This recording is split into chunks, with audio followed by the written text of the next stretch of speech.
Cahaya Sunnah.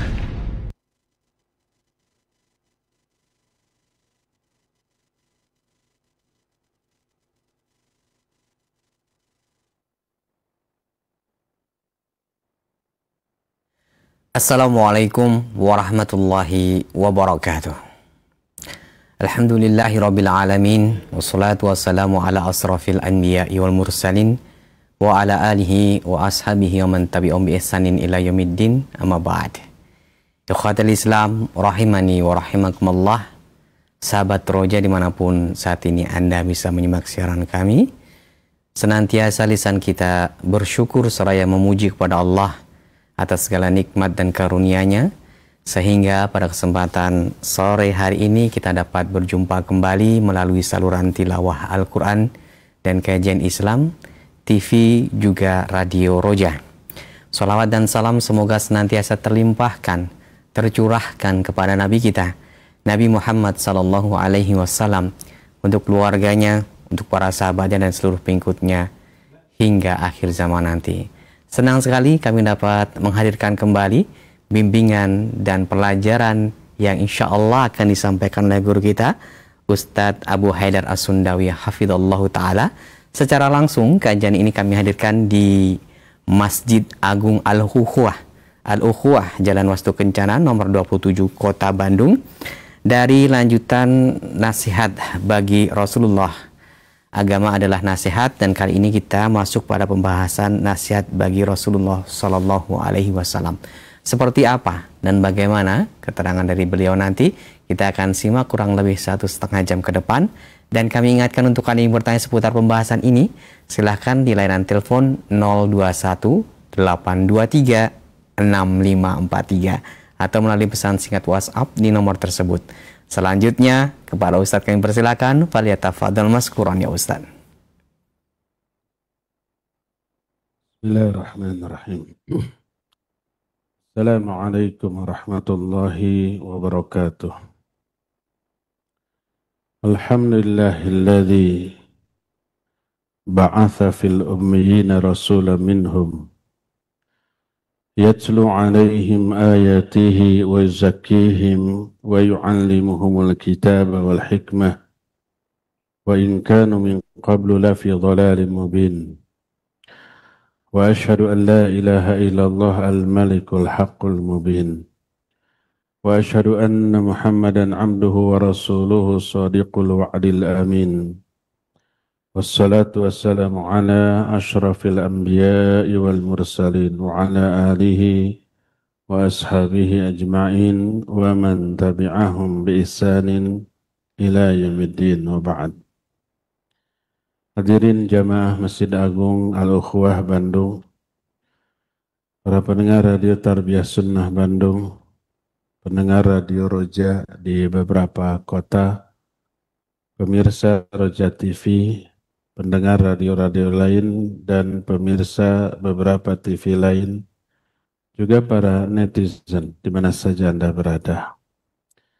Kita akan lanjutkan pembahasan hadis tentang agama adalah nasihat. Kita sudah membahas agama adalah nasihat bagi Allah dan bagi kitabnya. Sekarang kita teruskan poin ketiga, agama adalah nasihat bagi Rasulnya Sallallahu Alaihi Wasallam. Kita sudah terangkan makna nasihat adalah melakukan kebaikan kepada pihak yang diberi nasihat. Nasihat bagi Rasulullah Sallallahu Alaihi Wasallam maknanya adalah melakukan kebaikan kepada beliau dengan cara-cara yang disyariatkan, bersikap dengan sebaik-baik sikap kepada beliau. Dan nasihat kepada Rasul Sallallahu Alaihi Wasallam mencakup beberapa poin. Poin pertama adalah al-imanu tammu bi risalatihi wa anna Allah azza wa jalla arsalahu ila jamil khalqi Arabihim wa ajamihim bal insihim wa jinnihim. Poin pertama adalah mengimani kebenaran risalah beliau. Maknanya meyakini Allah telah mengutus beliau sebagai utusan ke seluruh makhluk, baik bangsa Arab ataupun bangsa Ajam, termasuk bangsa Indonesia ya, baik di masa itu ataupun di masa setelahnya sampai hari kiamat, baik kepada bangsa manusia bahkan kepada bangsa jin.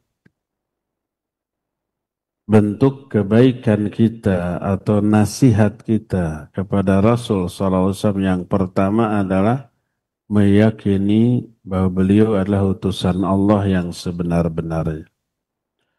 Allah berfirman dalam beberapa ayat, di antaranya An-Nisa 79, wa arsalnaka linnasi rasula. Kami telah mengutus engkau, hai Muhammad, kepada seluruh manusia sebagai Rasul. Dalam Al-Furqan ayat 1, Tabarakalladzi nazzala al-furqana ala abdihi liyakuna lil alamina nadhira. Maha barakah Allah yang telah menurunkan Al-Furqan kepada hambanya. Al-Furqan adalah Al-Quran. Hambanya maksudnya Nabi kita Muhammad SAW. Untuk apa Allah menurunkan Al-Quran kepada beliau? Liyakuna lil alamina nadhira, agar beliau menjadi pemberi peringatan kepada seluruh alam. Maksud alam adalah jin dan manusia. Dalam Al-Anbiya ayat 107, wa ma arsalnaka illa rahmatan lil alamin. Tidaklah aku mengutus engkau, hai Muhammad, kecuali sebagai rahmat bagi seluruh alam. Dan banyak lagi ayat-ayat lainnya yang menjelaskan beliau itu utusan Allah. Maka wajib kita mengimani beliau sebagai utusan Allah, Rasulullah kepada seluruh alam, bangsa jin dan juga bangsa manusia. Dan ini poin pertama, bentuk nasihat kita kepada Nabi SAW, mengimani, meyakini kerasulan beliau. Kedua, wa minan nasihati li Rasulillah SAW tasdiqu khabarihi annahu sadiqun masduqun sadiqun bima yukhbiru bihi wa masduqun bima akhbara bihi minal wahyi fama kudhiba wala kadzaba. Kedua, bentuk nasihat kita kepada Rasul SAW adalah membenarkan terhadap semua berita yang beliau bawa. Beliau ini jujur dan wajib dibenarkan. Jujur alias benar terhadap semua informasi yang diberikannya, dan wajib dibenarkan semua ajaran berupa wahyu yang disampaikan. Tidak boleh didustakan, dan beliau tidak pernah berdusta sama sekali. Sekalipun berita yang beliau sampaikan itu tidak kita saksikan, tidak masuk akal, tidak rasional, tidak empiris, baik masa lalu ataupun masa yang akan datang. Masa lalu contohnya Nabi SAW pernah mengabarkan bahwa zaman baheula kalau seorang nabi memimpin perang lalu menang, harta rampasan perangnya haram bagi mereka. Harta rampasan perang dikumpulkan. Lalu setelah dikumpulkan disimpan di tempat terbuka, lalu ada api yang menyambar dari langit, terbakar, musnah semua. Ini mungkin tidak masuk akal. Ketika ada harta rampasan perang yang sudah dikumpulkan, tapi kok api nggak menyambar juga ya. Akhirnya Nabi ini menduga ada di antara umatnya yang korupsi terhadap harta rampasan perang. Tapi tidak diketahui siapa. Akhirnya gimana? Akhirnya seluruh komandan pasukan regu dipanggil, disalami oleh Nabi ini. Siapa yang regunya selamat, maka lepas. Pas suatu saat ada kepala regu yang salaman tidak mau lepas. Di kalangan anak buah kamu ada yang korupsi. Tapi siapa? Tidak diketahui. Semua anggota regu itu bersalaman dengan Nabi ini. Siapa yang tidak korupsi, lepas. Pas ada satu, enggak mau lepas kamu. Keluarkan. Dikeluarkanlah emas segede kepala sapi. Berapa kilo itu? Setelah dikeluarkan, ditumpukan. Ghanimah tadi, barulah muncul api dari langit. Ini dikisahkan oleh Nabi SAW tentang masa lalu. Tidak masuk akal. Selama hadisnya sahih, wajib untuk kita percayai. Wajib untuk kita benarkan. Termasuk apa yang akan terjadi kelak. Munculnya Dajjal. Tidak masuk akal. Dajjal itu sudah ada sejak zaman para nabi. Tidak ada satupun nabi kecuali mengingatkan umatnya dari bahaya Dajjal.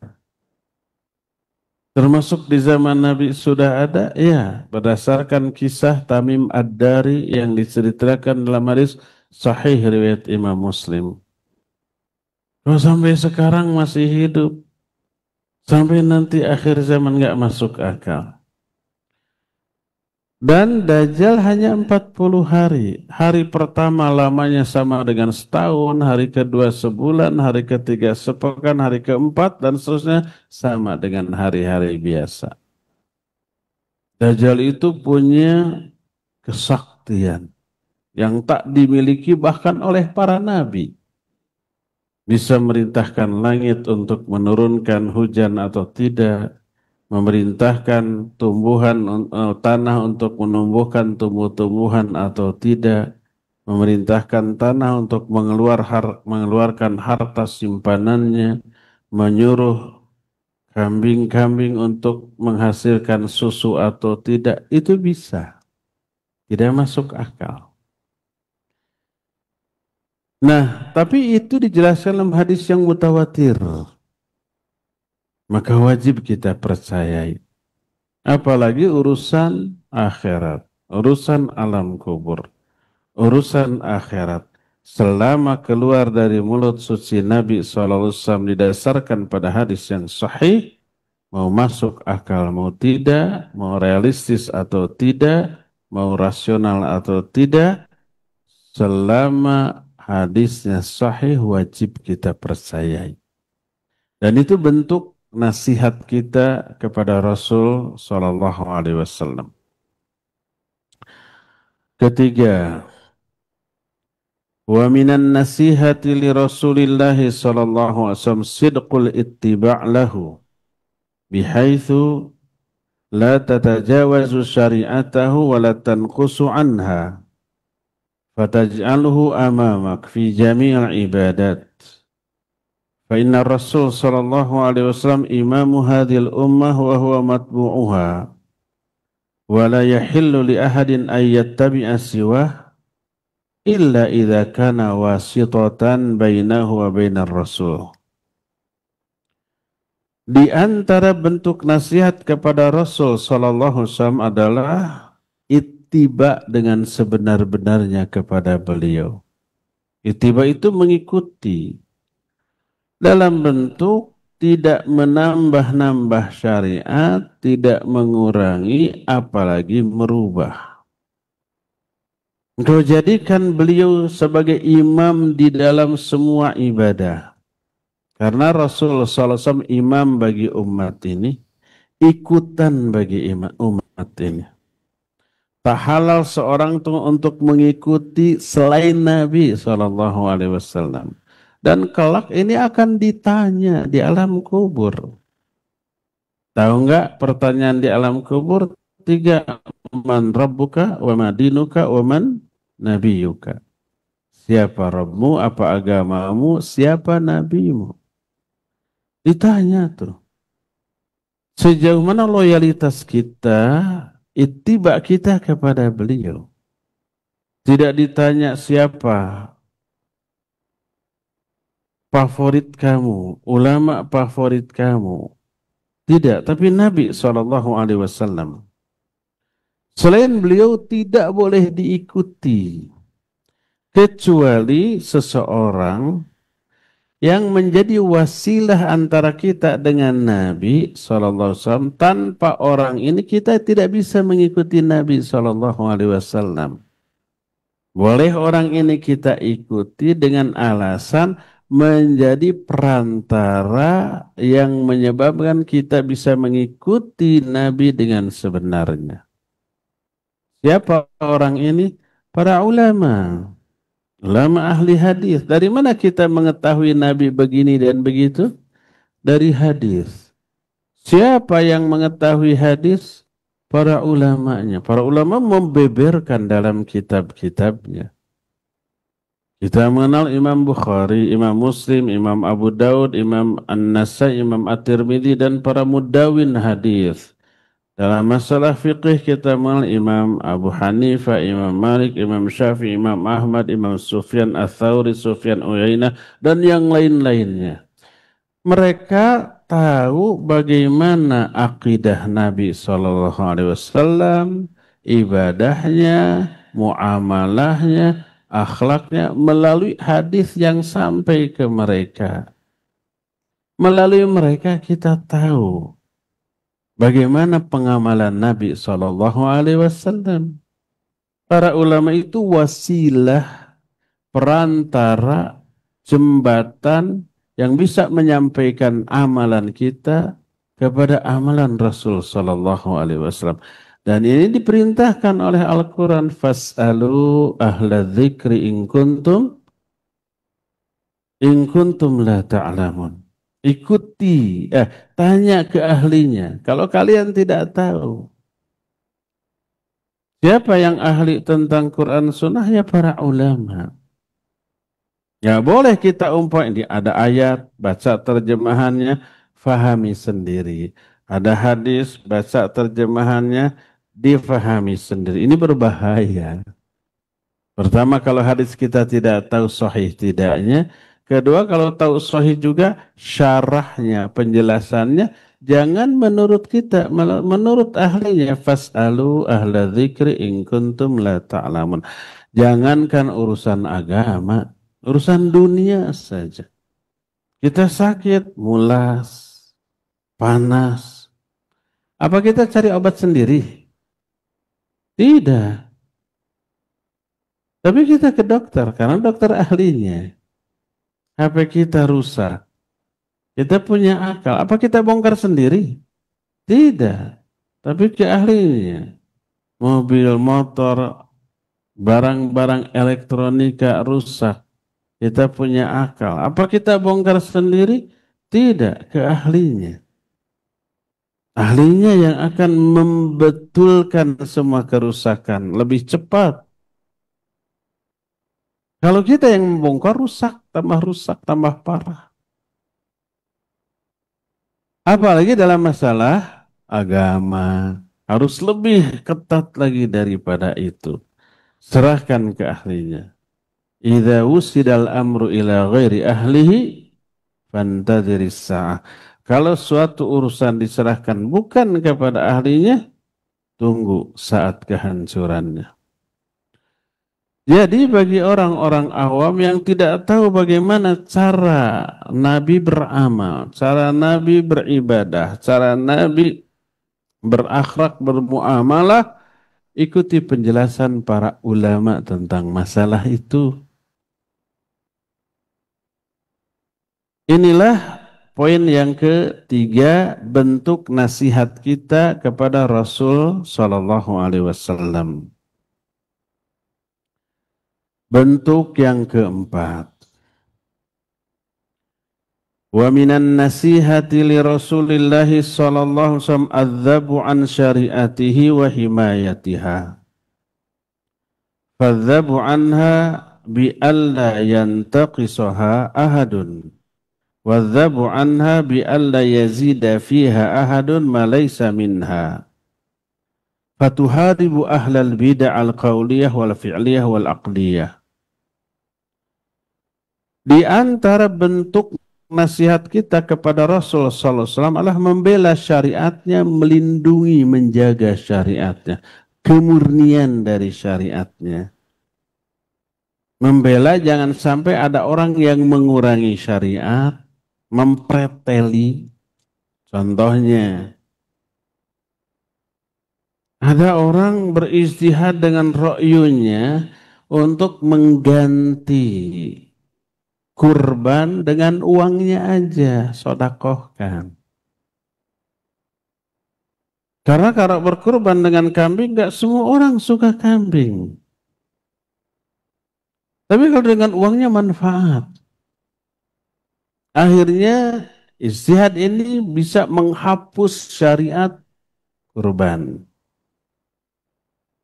Atau haji, umroh.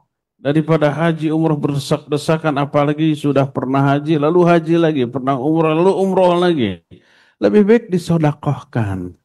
Lebih manfaat kepada fakir miskin dipakai membangun sekolah, pondok pesantren. Itu ro'yu, itu otak. Apa akibatnya? Terhapuslah syariat haji atau umroh. Terhapuslah syariat apa tadi? Kurban. Maka wajib untuk kita luruskan. Karena apa? Karena di dalam kurban bukan hanya memiliki satu nilai yaitu sedekah saja, bukan. Ada yang jauh lebih bernilai daripada itu, yaitu apa? Di dalam kurban terkandung nilai tauhid. Mengesahkan Allah dalam hal ibadah. Ibadahnya dalam bentuk menyembelih. Ini yang tidak bisa tergantikan oleh yang lain. Allah menyatakan fasalli li rabbika wanhar. Salatlah kamu karena Allah dan menyembelihlah karena Allah. Allah menyandingkan salat dengan menyembelih. Qul inna salati wa nusuki wa mahyaya wa mamati lillahi rabbil alamin la syarikalah. Katakanlah olehmu, sesungguhnya salatku, sesembelihanku, hidupku dan matiku hanya untuk Allah Rabbul Alamin, la syarikalah. Tidak ada sekutu bagi Allah. Salat kita hanya untuk Allah. Sesembelihan kita hanya untuk Allah. Hidup mati kita hanya untuk Allah. Mentauhidkan Allah. Di dalam salat ada unsur tauhid. Di dalam menyembelih ada unsur tauhid, berkurban atas perintah Allah Azza wa Jalla. Itu nilai tauhid yang tidak bisa tergantikan oleh yang lain. Ketika seseorang sholat, ruku, sujud kepada selain Allah, musyrik dia. Ketika seseorang menyembelih, berkurban untuk selain Allah, musyrik dia. Kata Nabi SAW, dakhala ar-rajulu an-nara fi dzubab wa dakhala ar-rajul al-jannah fi dzubab. Ada orang masuk neraka karena lalat. Ada yang masuk surga juga karena seekor lalat. Para sahabat bertanya, kaifa dzalik? Bagaimana itu bisa terjadi? Ada satu kaum penyembah berhala. Setiap orang yang lewat disegat. Harib. Berkurbanlah untuk berhala kami. Orang itu menyatakan, ma indi syai'in liukharrib. Aku tidak memiliki sesuatu pun untuk dikurbankan. Mereka mengatakan qarrib walau bidzubab, berkurban walaupun dengan seekor lalat. Akhirnya dia anggap lalat dikurbankan. Fa khalla sabilah, dibiarkan lewat, dia masuk neraka. Padahal lalat kan nggak ada harganya, nggak ada nilainya. Tapi ketika itu diniatkan kurban untuk selain Allah, musyrik. Karena kurban ada salah satu jenis ibadah yang tidak boleh ditujukan kecuali kepada Allah Azza wa Jalla. Yang kedua lewat, disuruh berkurban. Dia bilang, saya tidak akan mengorbankan apapun selain untuk Allah. Fadharabu unuqah, maka kepalanya dipenggal. Dia masuk surga. Karena mempertahankan apa? Tauhid. Bayangkan. Nilai tauhid dalam sebuah pengorbanan luar biasa. Ini yang tak tergantikan oleh nilai yang terkandung dalam kurban yang berupa sedekah. Enggak. Bukan hanya sedekah. Jadi ada orang yang mau apa? Mengurangi sebagian dari syariat ini. Kurban mau dihilangkan, haji atau umrah mau dihilangkan atau haji, tapi damnya untuk haji tamattu jangan disembelih di sana, lebih baik di sini aja, lebih manfaat. Padahal tidak boleh dam itu dilakukan di luar kota Mekah dan Mina. Harus di sana. Tapi demi kemaslahatan mereka beristihad dengan rohnya menghapus syariat dam di sana. Maka wajib untuk diluruskan. Demikian juga bila ada orang yang menambah-nambah agama ini. Di zaman nabinya tidak ada, diada-adakan atas nama agama. Kemudian dianggap baik. Ya ini bid'ah, tapi katanya bid'ah hasanah. Semua bid'ah bentuk perbuatannya baik, nggak ada yang buruk. Coba sholat maghrib nanti 4 rakaat, harusnya 3. Apa isi rakaat yang keempat? Ada keburukan? Nggak ada, semuanya baik. Rakaat keempat baca Fatihah, baca surat, ruku, sujud, dan seterusnya. Nggak ada keburukan. So what gitu? Kalau nggak ada keburukan, kenapa dilarang? Keburukannya berada pada nambah-nambah syariat Allah Azza wa Jalla. Maka kita wajib untuk meluruskan pemikiran seperti ini, mengentaskan, membantah kebid'ahan baik ucapan, perbuatan ataupun keyakinan. Karena Nabi SAW menyatakan kullu bid'atin dhalalah. Ada yang menafsirkan maksudnya kullu bid'atin sayyi'atin dhalalah. Semua bid'ah yang buruk itu dhalalah. Kalau bid'ahnya hasanah tidak. Ditambah-tambah. Coba yang keduanya kullu dhalalatin finnar. Setiap kesesatan di dalam neraka. Kalau kullu di sini sebagian, berarti ada sebagian kesesatan yang tidak ke neraka dan ini mustahil.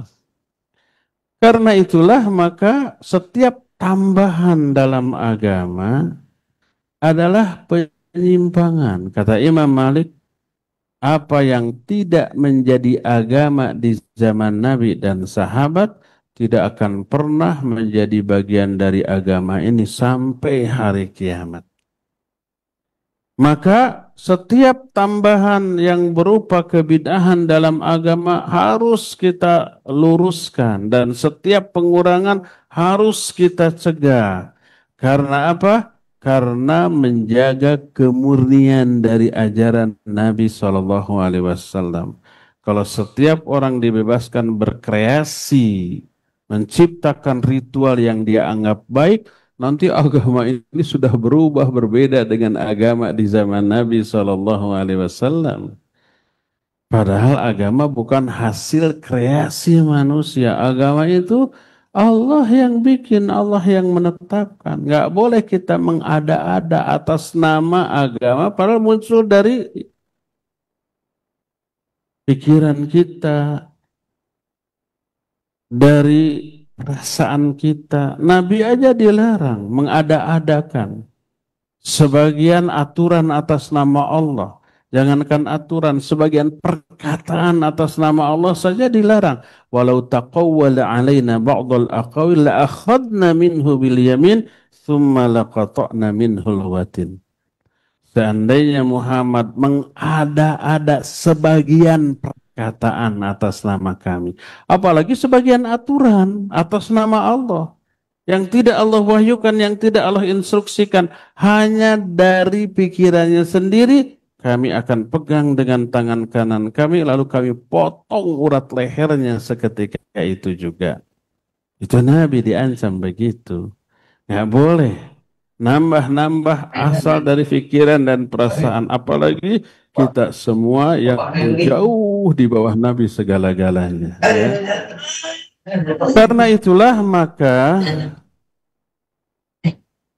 salah satu di antara bentuk nasihat kita kepada Rasul Sallallahu Alaihi Wasallam adalah menjaga kemurnian dari ajaran yang dibawa oleh Nabi Sallallahu Alaihi Wasallam, tidak menambah-nambah, tidak mengurangi, apalagi merubah.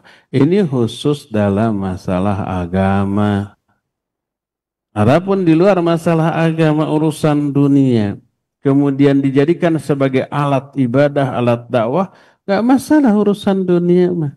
Dakwah dengan speaker, dakwah dengan internet, kita haji pakai mobil, pakai pesawat yang di zaman Nabi tidak ada. Itu aspek duniawinya yang dipakai untuk menopang ritual haji, ritual agama. Nggak masalah.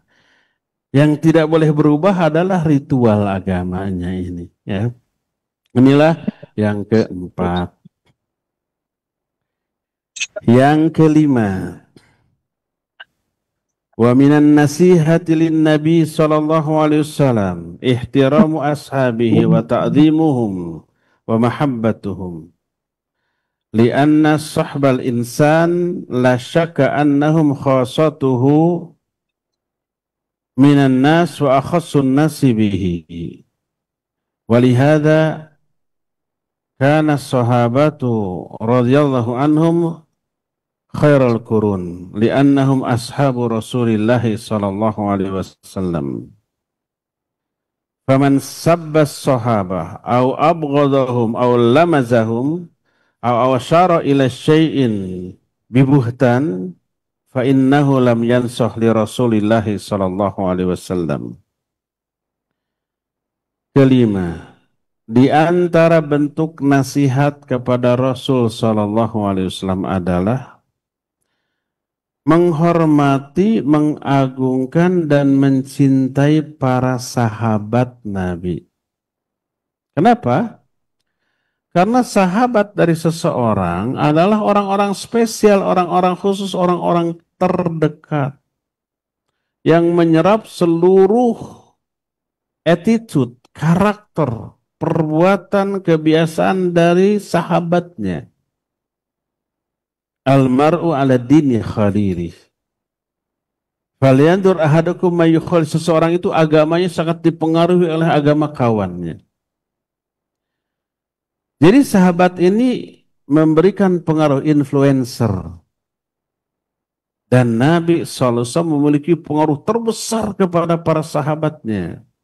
Mereka menyerap ilmu, mereka menjadi saksi langsung turunnya wahyu, saksi langsung wahyu itu disampaikan dan dijelaskan, saksi langsung wahyu itu diamalkan, dan pelaku langsung ikut mengamalkan bersama-sama di bawah pengawasan dan bimbingan Nabi SAW. Karena itu pantas apabila para sahabat Nabi adalah sebaik-baik manusia. Karena mereka menjadi sahabat manusia terbaik. Manusia terbaik adalah Nabi SAW. Para sahabatnya adalah manusia-manusia terbaik setelah para nabi. Sahabat-sahabat Nabi Muhammad SAW jauh lebih utama daripada sahabat Nabi Isa, sahabat Nabi Musa, atau sahabat-sahabat nabi-nabi yang lainnya. Umatnya umat terbaik. Allah yang melegitimasi dalam Al-Quran, kuntum khaira ummatin, kalian sebaik-baik umat. Kata Nabi SAW dalam hadis sahih riwayat Imam Bukhari, khairun nas qarni, sebaik-baik manusia adalah manusia yang segenerasi dengan aku, yaitu para sahabatnya. Kenapa demikian? Ibnu Mas'ud menjelaskan, ta'allamnal iman, ta'allamnal Quran, fazadna imanan. Kami belajar iman dengan cara kami belajar Al-Quran, nambah keimanan kami. Fa'idha qara'na 10 ayah, lam nujawizhunna hatta na'rifa ma'aniyahunna wa na'mala biha jami'a. Kami membaca Al-Quran 10 ayat di bawah bimbingan Nabi SAW. Kami belum berpindah kepada 10 ayat yang lain sebelum 10 ayat yang pertama difahami maknanya secara benar, dijelaskan oleh Nabi SAW. Lalu diamalkan bersama-sama. Begitu terus, setelah itu berganti ke 10 ayat. Terus sampai semua ayat habis dibegitukan. Makanya zaman baheula hafalan orang cermin dari ilmu dan amalnya. Kalau saat itu orang menghafal satu surat, dijamin selain hafal, dia faham tafsirannya secara benar dan sudah diamalkan. Makanya Ibnu Umar radhiyallahu anhu menyatakan, man hafidha minna Surat Al-Baqarah wa Al Imran wa Nisa jalla bi ayunina. Siapa di antara kita yang hafal Al-Baqarah, Ali Imran dan An-Nisa, dia sangat mulia dalam pandangan kami. Kenapa? Hafalan itu cermin dari ilmu dan amal. Makanya zaman baheula itu kenapa para ulama diagungkan, dihormati?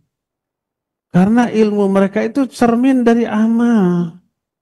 Amalnya itu sehebat ilmunya. Zaman baheula mah ilmu identik dengan amal. Kalau zaman baheula, zaman sekarang mah tidak. Berilmu, amalnya bertolak belakang banyak. Zaman baheula mah tidak. Ilmu itu cermin dari amal. Para sahabat dulu begitu dan tradisi seperti itu diwariskan sampai ke 3 generasi. Generasi tabi'in dan tabi'un tabi'in terus begitu. Maka 3 generasi ini oleh Nabi SAW dilegitimasi sebagai generasi terbaik. Khairun nas qarni, thumma alladhina yalunahum, thumma alladhina yalunahum. Sebaik-baik manusia adalah segenerasi dengan aku, yaitu para sahabat. Lalu generasi berikutnya yaitu tabi'in, dan generasi berikutnya lagi yaitu tabi'un tabi'in. Sudah 3 generasi ini. Ini generasi terbaik. Karena itulah maka siapa yang mengikuti para sahabat dalam beragama, dalam hal pemahaman, pengamalan, dan dakwah, dijamin benar, dijamin surga, dijamin diridhoi oleh Allah. Siapa yang menjamin? Allah, tentu saja, bukan saya. Dalam banyak ayat, dalam banyak hadis diungkap, salah satunya surah At-Taubah ayat 100 menyatakan, was-sabiqunal awwalun minal muhajirin wal ansar walladzina taba'uhum bi ihsan radhiyallahu anhum wa radu'an wa 'adda lahum jannatin tajri tahtahal anhar. Orang-orang yang mula-mula masuk Islam dari kalangan muhajirin dan ansor, ini sahabat. Dan orang-orang yang mengikuti mereka dengan kebaikan. Mengikuti apanya? Mengikuti mereka dalam hal beragama. memahaminya, mengamalkannya, mendakwahkannya, diikuti. Allah ridho kepada mereka, mereka pun ridho kepada Allah, dan Allah janjikan surga yang banyak mengalir sungai-sungai di bawahnya. Janji ini tertuju kepada sahabat dan orang-orang yang mengikuti pemahaman para sahabat. Karena itulah maka kesepakatan mereka dalil, hujjah. Berkata Rasul sallallahu alaihi wasallam, "Innallaha la yajma'u ummati ala dhalalatin." Allah tidak akan mengumpulkan, menyatukan umatku di atas kesesatan. Kalau umatku sepakat, dan yang bisa sepakat hanya para sahabat, berarti kesepakatan mereka benar, tidak akan sesat. Abdullah bin Mas'ud radhiyallahu an menyatakan satu riwayat agak panjang. Salah satu kalimatnya adalah, "Tsumma yanzuru ila qulubil ibad ba'da qalbi Muhammadin sallallahu alaihi wasallam. Fawajada anna quluba ashabihi khaira qulubil ibad." Allah itu melihat hati-hati seluruh manusia setelah hati Muhammad sallallahu alaihi wasallam. Allah menemukan hati-hati para sahabat sebaik-baik hati manusia setelah hati Nabi SAW. Allah memilih mereka untuk menjadi pembantunya dan wuzara, para wazir, para menteri, para penolongnya. Jadi kenapa orang-orang yang Allah pilih sebagai sahabat Nabi dihidupkan di zaman itu di Mekah, di Madinah gitu ya, di tempat itu adalah orang-orang seperti Abu Bakar, Umar, Utsman, Ali, Abu Hurairah, Bilal bin Rabah dan seterusnya. Kenapa bukan kita dihidupkan di zaman itu di sana? Karena Allah sudah tahu hati kita nggak layak. Hati mereka yang Allah pilih. Lalu Allah hidupkan di sana, di zaman itu menjadi sahabat Pak Nabinya. Kalau kita dengan keimanan seperti ini, dihidupkan di zaman itu, pada waktu itu, di tempat itu, di Mekah, di Madinah, mungkin kita jadi pengikut Abu Jahalnya. Mungkin kita masuk golongan munafikinnya di Madinah. Kalau imannya kayak begini. Karena ujian, godaan, sungguh luar biasa di zaman itu. Kita nggak akan tahan. Sekarang aja hidup di zaman seperti ini serba enak, serba mudah. Sholat masih kedodoran, tidak sholat berjamaah di masjidnya. Kalau para sahabat dahulu hari Jumat itu paling awal, ba'da subuh sudah berangkat ke masjid. Begitu sampai di masjid sudah ada orang duluan. Aduh, kecewanya bukan main tuh. Saya cuma dapat seekor sapi. Padahal hebat lumayan. Siapa orang datang pertama kali ke masjid di hari Jumat, pahalanya sama dengan berkorban dengan seekor unta. Itu yang diburu tuh. Pas datang ke masjid yang kedua, hanya seekor sapi, kecewa mereka. Karena kehebatan imannya. Kalau kita mah, sudah azan baru wudu. Bagaimana bisa orang seperti kita kayak gitu dihidupkan di zaman itu, di dalam kondisi seperti itu? Nggak akan tahan. Jadi Allah pilih orang-orang spesial. Lalu kalimat selanjutnya apa? Fama ra'auhu hasanah fahuwa hasanatun indallah. Apa saja yang dianggap baik oleh mereka itu oleh para sahabat, seketika itu pasti juga baik di sisi Allah. Itulah kehebatan para sahabat. Karena itu wajib kita mencintai mereka, mengagungkan mereka, menghormati mereka. Karena apa?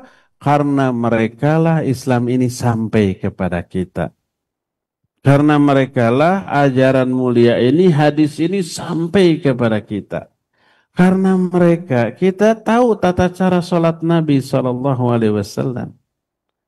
Mereka menelaah bagaimana cara sholat Nabi dari awal sampai akhir, diberitakan. Jadi hadis. Disampaikan ke generasi tabi'in. Tabi'in terus sampai dibukukan bukunya sampai ke kita. Ini jasa besar para sahabat. Karena itu kalau mau menghancurkan Islam, jelek-jelekan aja para sahabat. Tuduh mereka munafik, tuduh mereka murtad, tuduh mereka pendusta, tuduh mereka pencinta dunia. Sehingga kepercayaan umat kepada sahabat runtuh, muncul pikiran loh. Kalau begitu Islam yang sampai kepada kita melalui para sahabat. Sahabatnya nggak dipercaya. Akhirnya luntur keimanan. Akhirnya muncul keraguan-raguan, benar nggak Quran ini asli sampai ke kita. Karena meragukan kredibilitas para sahabat. Begitu cara menghancurkan Islam. Maka ulama ahlus sunnah menegaskan, mencintai para sahabat, menghormati mereka, mengagungkan mereka dengan batas yang wajar, salah satu di antara nasihat kepada Nabi SAW. Kenapa demikian? Tadi, para sahabat salah satu mata rantai sampainya Islam kepada kita. Tanpa mereka, maka Islam tidak akan sampai kepada kita. Karena itulah maka haram bagi kita mencela para sahabat, membenci mereka, lalu mengolok-olok mereka, apalagi menuduh mereka dengan tuduhan-tuduhan keji. Seperti menuduh para sahabat korupsi, menuduh para sahabat cinta dunia. Sampai-sampai ada riwayat yang palsu. Abu Hurairah radhiyallahu anhu ketika mati meninggalkan warisan emas, sampai untuk membaginya sampai harus dibelah dengan kampak, menunjukkan kayanya dia. Riwayat yang dikarang-karang. Para sahabat Abu Hurairah itu banyak dalam meriwayatkan hadis begitu. Ada hadis. Hadis ini ada dalam kitab Sunni, kitab Al-Isabah fi Tamyiz Sahabah, susunan Imam Ibnu Hajar. Tentang Abu Hurairah. Abu Hurairah itu kata Nabi, akhirukum mautan finnar. Akhir kematian kalian di dalam neraka. Yang menyebarkan ini bisa kita duga orang yang benci para sahabat. Kematian kamu itu di dalam neraka. Ini nas Abu Hurairah ahli neraka, kata orang ini. Ini hadisnya. Ini hadis Sunni, bukan hadis Syiah. Orang yang tidak bisa memeriksa tercengang. Kalau ahli neraka berarti nggak boleh hadisnya diterima. Akhirnya semua hadis Abu Hurairah ditolak. Padahal 60% hadis Bukhari itu dari Abu Hurairah. Bisa ditolak itu. Bisa diragukan kesahihannya. Tapi ketika para ulama membahas hadis ini, dan Imam Ibnu Hajar membahas ini dalam kitab Al-Isabah fi Tamyiz Sahabah. Ada 3 orang sahabat. Samrah bin Jundub, Abu Mahdhurah, dan Abu Hurairah. 3-tiganya ini kata Nabi, akhirukum mautan finnar. Diartikan akhir kematian kalian di dalam neraka, katanya. Ternyata hadis ini oleh Imam Ibnu Hajar dicantumkan dalam biografi Samrah bin Jundub. Disebutkan Samrah bin Jundub matinya masuk ke dalam kuali yang berisi api. Mati di sana, kebakar. Dan itu syahid. Orang yang mati terbakar syahid. Setelah menjelaskan biografi Samrah bin Jundub, berkata Imam Ibnu Hajar, hada tasdiqan liqauli Rasul sallallahu wa li Abi Mahdhurah wa li Abi Hurairah akhirukum mautan finnar. Peristiwa masuknya Samrah bin Jundub ke dalam api merupakan bukti kebenaran ucapan Rasul sallallahu alaihi wasallam ketika beliau berbicara kepada Samrah bin Jundub, kepada Abu Mahdhurah dan kepada Abu Hurairah. Orang yang paling akhir matinya di antara kalian masuk api. Api di dunia bukan neraka. Jadi akhirukum mautan, orang yang paling akhir matinya. Akhirukum di sini isim tafdil. Makanya mautan. Dinasabkan. Jadi orang yang paling akhir, umpamanya orang yang paling tinggi di sini umpamanya akan dapat hadiah. Disebut atwalu rojulan. Orang yang paling tinggi. Superlatif bahasa kita. Isim tafdil itu. Kaburo maktan. Paling besar kebenciannya di sisi Allah. Akhirukum mautan. Orang yang paling akhirnya matinya di antara kamu. Itu akan masuk ke dalam api. Ternyata betul. Samrah bin Jundub. Dia mati tahun 60 Hijriah. Abu Hurairah tahun 59. Abu Mahdhurah tahun 57. Dan itu maksudnya api di dalam di dunia. Tapi ini dipelintir. Tiga-tiganya ahli neraka berdasarkan hadis ini. Coba bayangkan. Kalau orang percaya lalu hilang kepercayaan kepada tiga sahabat ini, bisa-bisa semua hadis yang berasal dari tiga sahabat ini ditolak. Akhirnya dihilangkan. Sebagian besar syariat bisa hilang.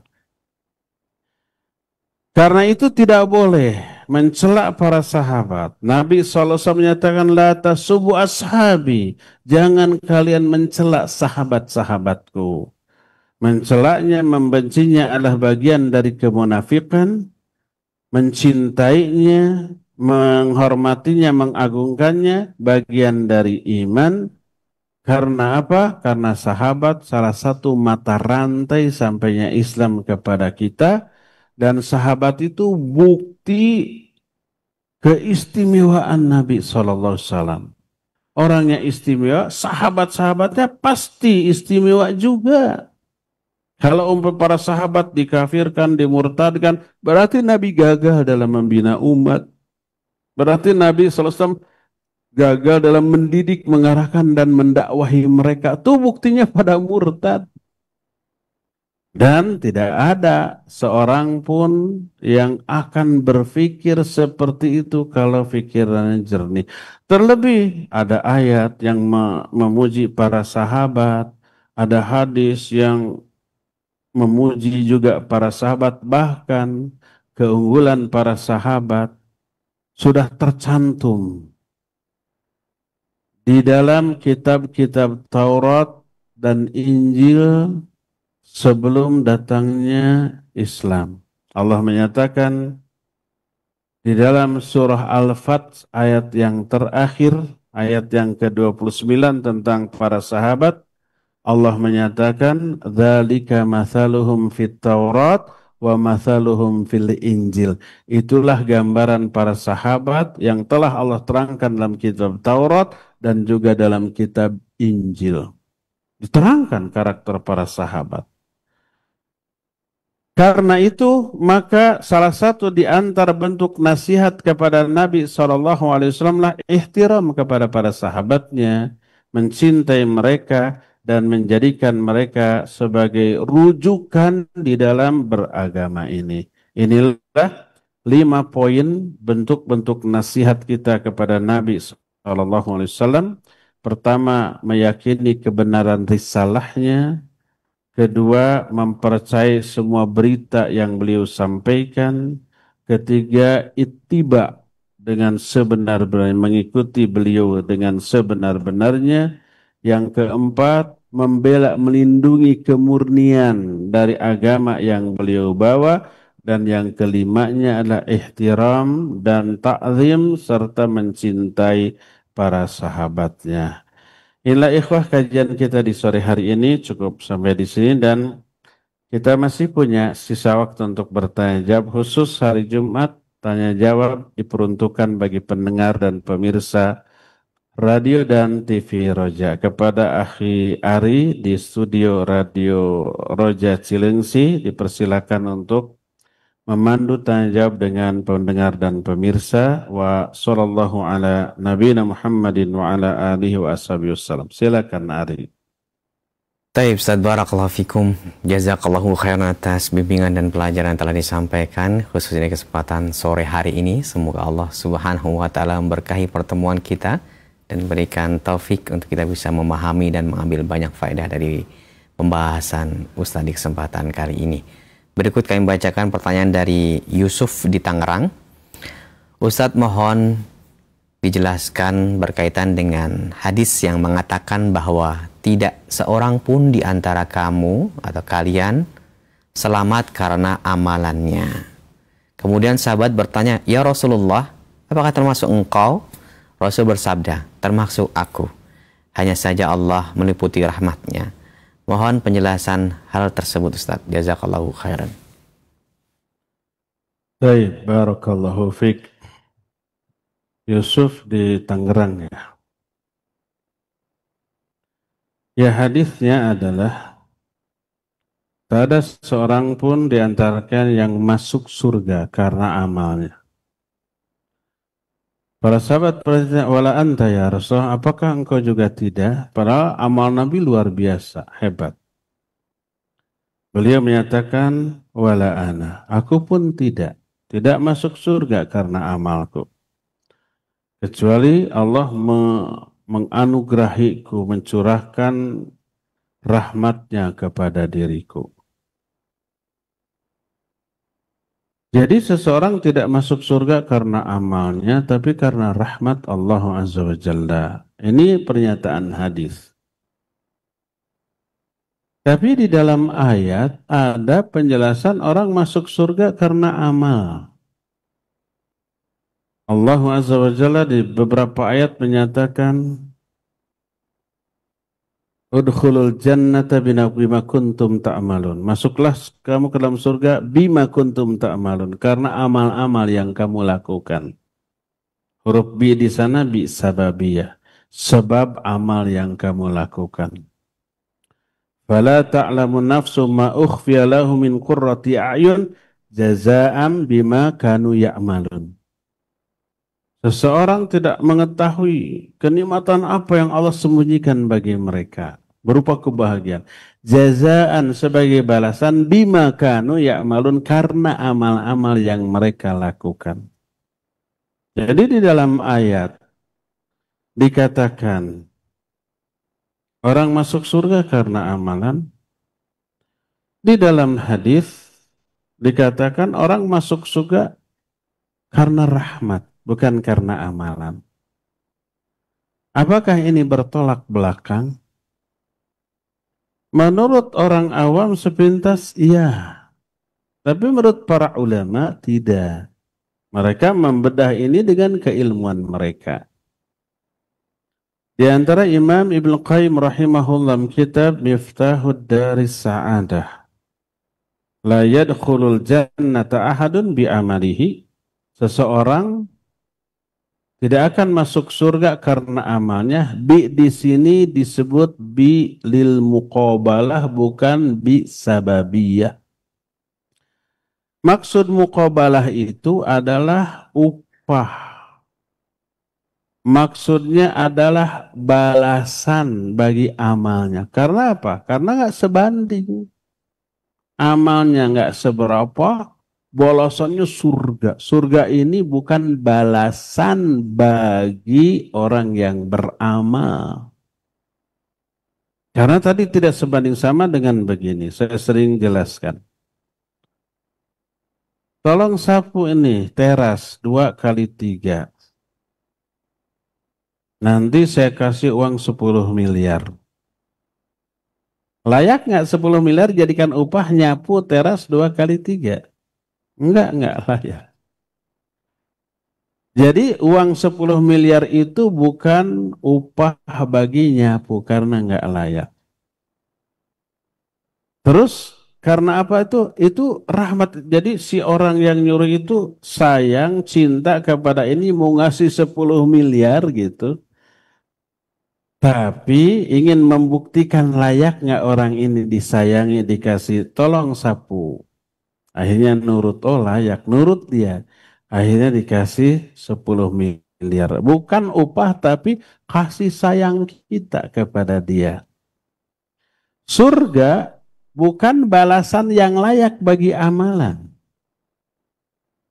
Tapi apa? Surga itu rahmat Allah yang Allah berikan kepada dia. Terus kenapa dia diberi rahmat? Karena beramal. Tak eta. Di dalam ayat bima kuntum ta'malun, kalian masuk surga karena amal-amal kalian. Di sini bi sababiyah. Karena sebab amal kalian, kalian layak dapat rahmat Allah. Karena layak dapat rahmat Allah tuh surga. Jadi surga itu bukan balasan atas amalnya. Tapi karena rahmat Allah, tapi rahmat Allah ini diberikan karena dia beramal gitu. Taat, tunduk, patuh kepada aturan Allah, menjauhi larangan Allah, layak dapat rahmat.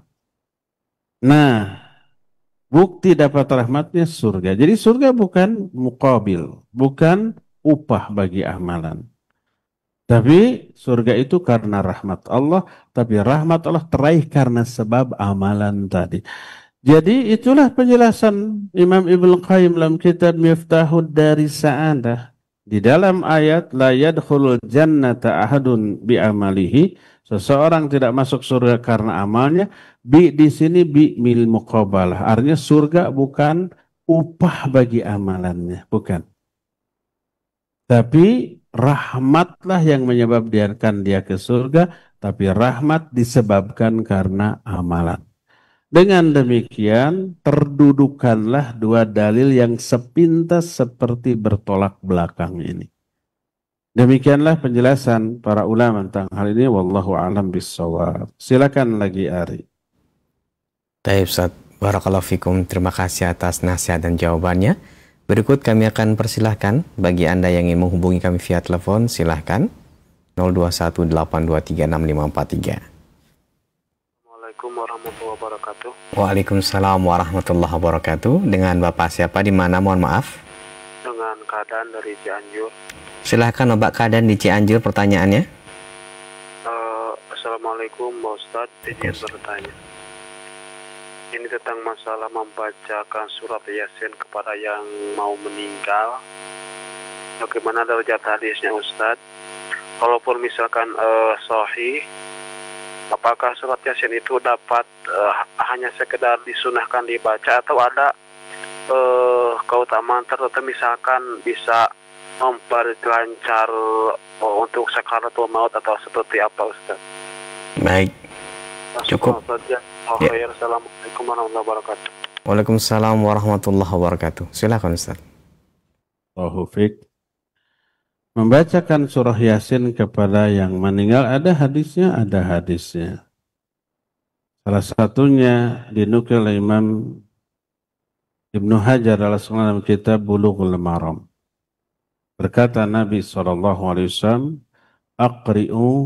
Aqri'u ala mautakum surat Yasin. Bacakan kepada orang yang mati di antara kalian surah Yasin. Kata Imam Ibnu Hajar, rawahul Baihaqi bisanadin dha'ifin. Hadis ini diriwayatkan Imam Al-Baihaqi dengan sanad yang dha'if. Itu yang pertama. Kalau ditanya derajat hadis ini, dha'if. Bukan kata saya, Imam Ibnu Hajar yang menyatakan itu dha'if dan ulama-ulama lain. Kedua, bagaimana hukumnya? Para ulama ketika membahas hadis ini, di antara Syekh Al-Bassam rahimahullah kitab Tawdihul Ahkam Syarah Bulughul Maram, ketika menerangkan hadis ini, pertama, mautakum di sini ada dua maknanya, orang yang mau mati atau yang sudah mati. Bacakan Al-Quran kepada orang yang mati. Yang mati ini bisa akan mati atau telah mati.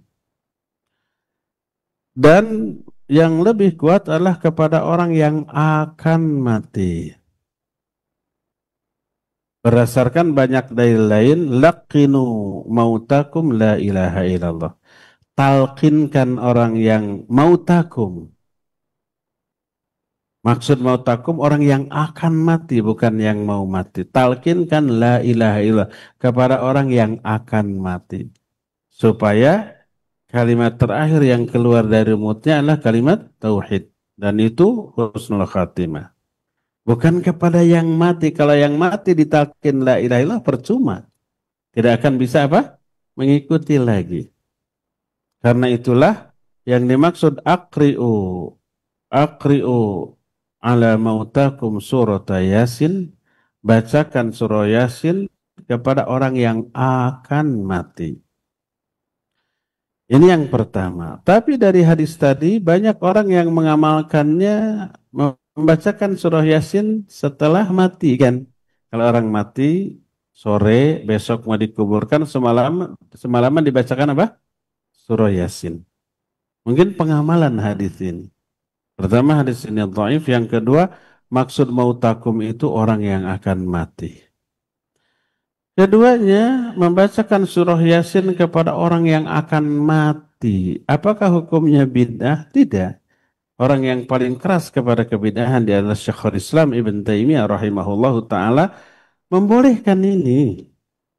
Karena apa? Karena isi surah Yasin tentang kematian, tentang alam kubur, tentang hari kiamat. Ketika dibacakan, itu akan menenangkan jiwanya, menenteramkan hatinya, dan itu akan menghantarkan dia kepada apa? Husnul khatimah. Daripada ngobrol-ngobrol nggak karu-karuan. Jangankan kepada orang yang akan mati, kepada orang yang sehat, ya, yang sehat, kita bacakan Al-Quran. Bagus. Kepada yang sakit, diruqyah, bacakan Al-Quran. Bagus. Kepada orang yang sekarat, yang akan mati, dibacakan Al-Quran. Nggak apa-apa. Tapi pas akan tanda-tanda sakarat tiba, talqinkan dia dengan la ilaha illallah. Oleh karena itulah, maka apabila ada orang yang akan sakit keras, dikhawatirkan mati, bacakan surat Yasin, nggak masalah. Tapi pas akan mati, talqinkan dengan la ilaha illallah. Sekarang bagaimana kalau orang sudah mati dibacakan Al-Quranul Karim? Ulama ikhtilaf. Apa yang dia maksud membacakan Al-Quran bagi orang yang mati? Apakah agar didengar? Enggak. Umumnya orang menghadiahkan pahala bacaan kepada yang mati. Kita membaca Al-Quran, dapat pahala, pahalanya dihadiahkan kepada orang yang sudah mati. Itu maksudnya. Dalam masalah ini ulama ikhtilaf. Kalangan ahlus sunnah tidak sepakat. Ada yang menyatakan boleh dan sampai. Ada yang menyatakan tidak sampai. Kita nggak mempermasalahkan itu. Silakan menghadiahkan pahala kepada orang yang mati.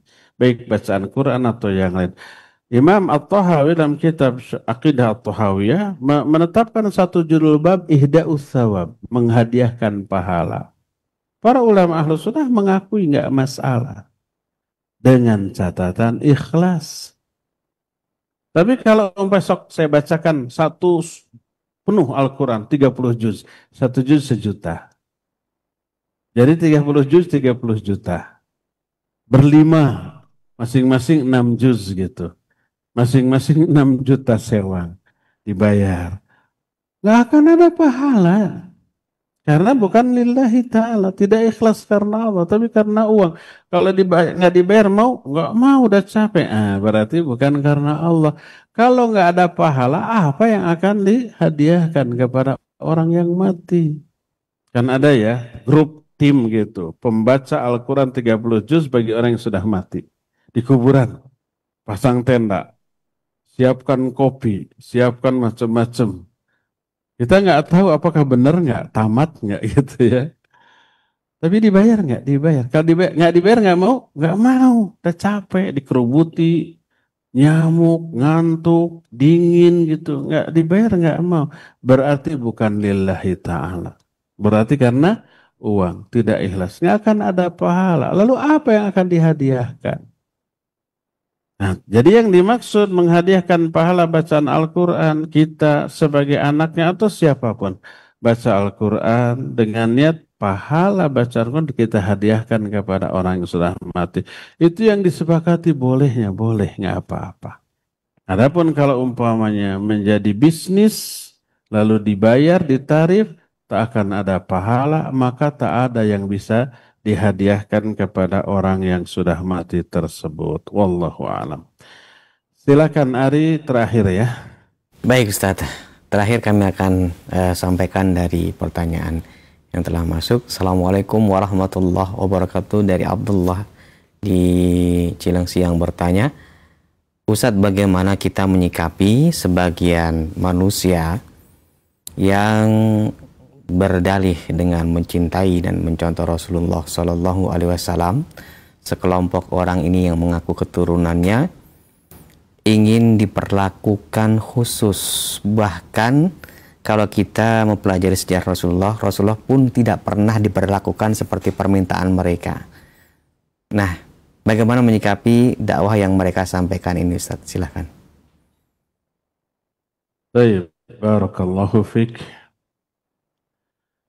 Orang-orang yang mengaku turunan Nabi Shallallahu Alaihi Wasallam idealnya, harusnya adalah orang yang paling menjaga sunnah Nabi Shallallahu Alaihi Wasallam dengan cara mempelajari ilmu hadis.